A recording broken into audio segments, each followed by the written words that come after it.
Right mate, Slimeade here, and if you've ever played the Hylics games, you know those games are extremely weird. Not just the enemy designs or the story, but also the names of pretty much everything else in the game. So I thought I'd look into things, and I'm going to have a little bit of a bash on trying to figure out what all these names mean. So let's start with the enemies first, and let's start specifically with the little green guy that's kind of become Mason's mascot, I guess. Now, Tyro is, just like it is in the game, quite simple. It literally just means beginner. And, well, it is the first enemy in the game that you encounter. If you are wondering, yeah, Tyro is actually the same word where the name Tyrogue from Pokemon comes from. And the upgraded or elite version of the Tyro, the Wandering Tyro, is, well, it's simple. It just wanders about, doesn't it? So, yeah. Then there's the Cave Cineast, or maybe Cave Cineast? And the reason why I say that is because the cave part is obvious. You do actually find them in the caves below New Moldal. But cineast can actually mean filmmaker or film enthusiast. If you actually look at the coats that they wear, it does actually look like a roll of film, and it is more clear in one of the 3D models that Mason's posted. Which leads me to question, are these guys just like cave divers or something? The Feral Hydrostat is a bit of an odd one because, well, Feral's easy. It's kind of an animal, I guess. I mean, it does kind of look like it came out of a tube of toothpaste, but Hydrostat can actually mean two things, either something to do with the boiler or it's something more biological, and the biological one seems to make more sense in this context. Now, in biology, a hydrostat is actually a kind of muscle that's filled mostly with water, and an example of this is like the human tongue or an elephant trunk or an octopus tentacle. And yeah, to ruin your day, yeah, tongues are actually mouth tentacles, so I hope you enjoy. Now, the Silenvog or Silanvog, I am not too sure on. Now, I'm pretty sure the Sil part might actually come from silver, because I mean, look at it, is kind of silver. And apparently the word Silum or whatever can mean the past in Tagalog, but I don't really think that Mason's going to go all the way looking for various different languages just for these names. Could be wrong though. Now, mycetic kind of derives from the same word that mycelium comes from, so it just basically means fungus or anything to do with mycology. And the jaded mycetic literally just means it's bored or worn out or just tired of everything that's going on. Now, the Ectrolan, or as I once thought they were called, the Electrolan, is actually all themed around eyes, hence the single or possibly double, I'm not really too sure what's going on in the middle there, eyes, and the whole eyelash attack. Its name probably comes from ectropion, which is a condition involving the eyelids which causes them to droop. You've probably seen it in like big dogs. Now for everyone's favourite guy, the Pool Man. Now originally they were actually called Poked Men, because of all like the porous spongy look that they've got going on, which is just basically, I think Mason just jabbed them a bunch when he was making them. But in the game they are kind of treated as almost amorphous and liquidy, so you could probably say pool as in like pool of water, or it could even come from to pool together, because they do multiply. I mean, Pool Man does multiply, and Pool Mane probably comes from King Charlemagne, which would explain the floaty crowny thing he's got going on. Galliform is quite easy. Now, if you know anything about biology, you know that Gallus means chicken, so Galliform means chicken shaped, or chicken related, so yeah, that's a chicken. Also, pretty sure the guy that you give the skull bomb to actually refers to him as birds, so there's that. I mean, the Warpo is quite easy, it's a warped Wayne larvae, so there's that. Road Fleam is an interesting one, because you probably look at it first and think, oh, that's a mushroom with legs. Now, there's both the Road Fleam and its advanced version, the Highway Fleam, so clearly it's something that's like running along roads and that. But apparently a fleam was actually a surgical instrument for drawing blood, so this might not just be a mushroom, it might be a knife that's running along the pavement. It could even be a bit of a joke on like a highway robber, I guess. So the coutured, well, it comes from couture, which is like sewing and stitching, just like the high fashion haute couture or whatever the hell it is. So yeah, it's basically wearing a dress, which means the time that I joked that it was a Cleone in a dress wasn't actually that far off, although I did at one point call it a dishcloth. And the face coutured probably just means, well, it's angry, I guess. Speaking of anger, truculent can literally mean easily angered, stubborn, aggressive, or argumentative. And limber truculent, well, I mean, one of their main attacks is called whip kick, and if they can whip their legs around like a whip, then maybe they are quite limber. Post dog could possibly mean a few things. It could mean a dog that's guarding a post, or maybe it means post dog in more of a, say, speculative evolution terms. You know, like post-humans, like in All Tomorrows. Also, one thing I don't quite understand here is apparently Som Snows' skull that she wears is supposed to be a post dog skull, but I don't really see how that fits in that thing's head. Squid. It's a squid.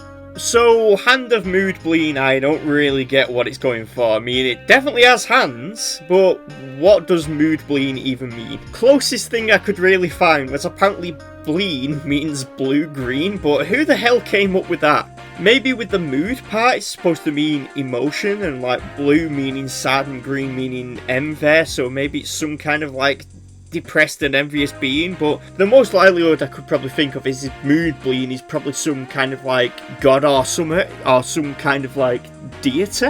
Now the Sauplitz I have absolutely no clue on, because even Mason said in one of his live streams that even he doesn't know how it's pronounced, so there's that. Fun bit of trivia though, these guys were actually the playable character of one of Mason's other games called Muldalamulon. I'm hoping I'm pronouncing that right. Now the courtier is kind of like a royal court attendant, as you can probably gather from the name, and they do start appearing around the Highlands Island, so they're probably one of Gibby's servants.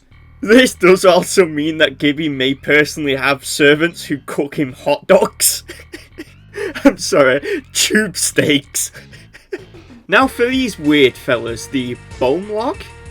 Don't even know how that's pronounced, but I'm guessing the name probably comes from Boom, because of that exploding homunculus attack that they've got.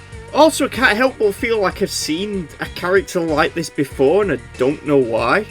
And their heads do kind of look like a Greg's pasty, so maybe it's that. Now this one I'm probably going to butcher the hell out of the pronunciation, but the Quaft Stalker, or the Quift Stalker, or maybe the Coift Stalker, I'm not even too sure. But this one's kind of got a bit of a double meaning to it. Now a quaff or a quiff or a coif or however the hell it's pronounced is actually kind of chainmail, something that's typically worn over the head, you know, like a hood. But it's also a word to do with hair, you know, like a quiff, like a pompadour thing, and I mean that thing is hairy. Also, it kind of reminds me of the blue guy from the Hoobs, if anyone's ever seen that. Weird show. Now, Carassius is quite on the nose. It literally just means carp, like Carassius, the Crucian carp. And I mean, look at it, that is just a fish. Foliated could possibly mean to decorate with arches, to decorate with foliage, or decorate with tin. So that could probably explain all the weird little openings in its hat or whatever it is. If you ask, I'm just completely unsure of. It might just be the dude's name. The Thornfin Trellpine, which is kind of a bit of an awkward one to pronounce, is probably also made up. Can't really find anything that it could be related to. Although it does have the pine part at the end that possibly means maybe it's because if it's covered in needles or something. It does kind of look like a caterpillar. Does also kind of look quite a lot like some kind of Cambrian animal. I just thought I'd mention that.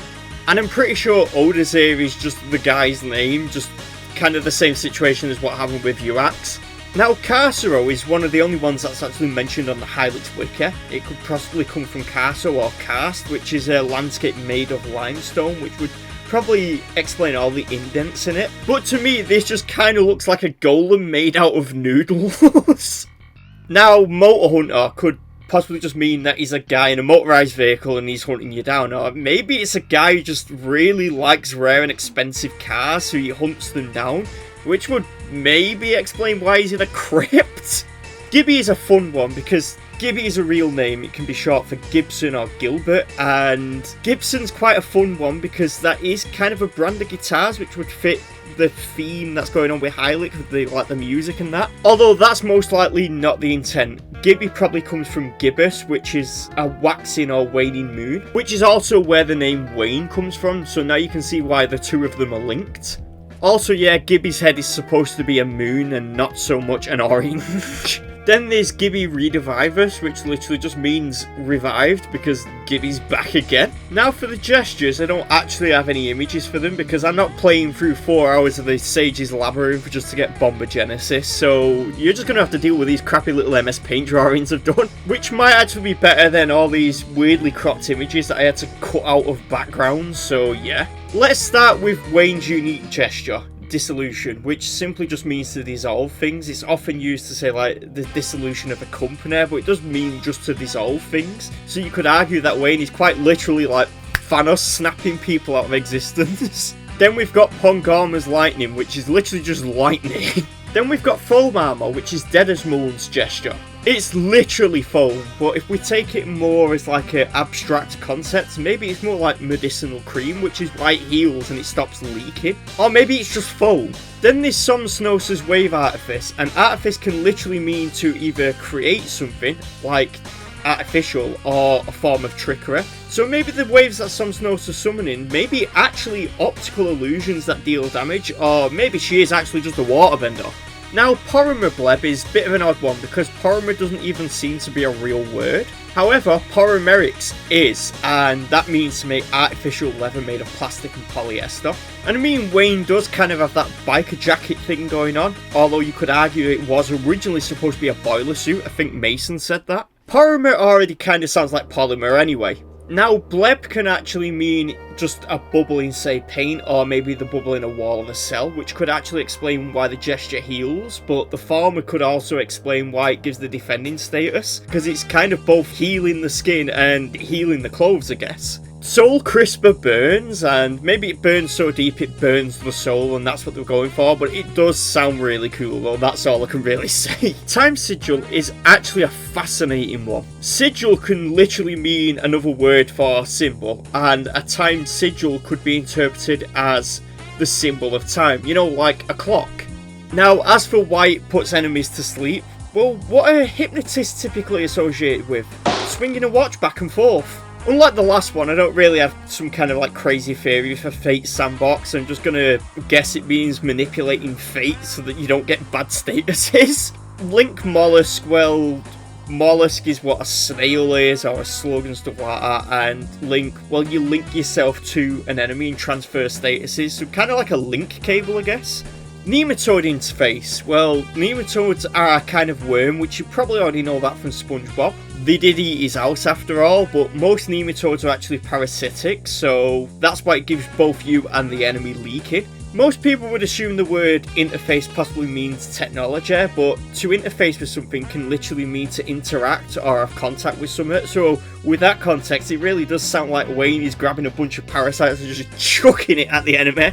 Telegenude is an odd word because you might notice the word nude in there, and it does kind of come from the same idea, which is to strip something, not just of clothing but often of possessions as well. That explains why it removes enemy buffs. Now, the tele part is an interesting one because you probably notice it from like telephone or television, but tele actually means from a distance, telephone meaning sound from a distance, and television meaning sight from a distance. Now, in terms of more mystical terms, there's even telepathy, which means feeling from a distance, and telekinesis, which means move things from a distance. Essentially, telegenude literally means you're yoinking your opponent's stuff away without even being anywhere near them. Now for the big one, Bombogenesis. Now, Bombo clearly comes from bomb, but apparently Bombo is bomb in Esperanto, which is quite interesting. And Genesis means beginning, often in like biblical terms, so you could read this as bomb of new beginnings. Or more simply, it probably just means create bomb. I've probably got a load of pronunciations wrong or mixed stuff up, but that's my guess and my interpretation on what these things mean. But if you've got any better ideas, just shove them down in the comments section. I am really considering maybe doing a video on the leitmotifs in Hylics if anybody is interested. But until next time, I'll see you guys next time, and bye!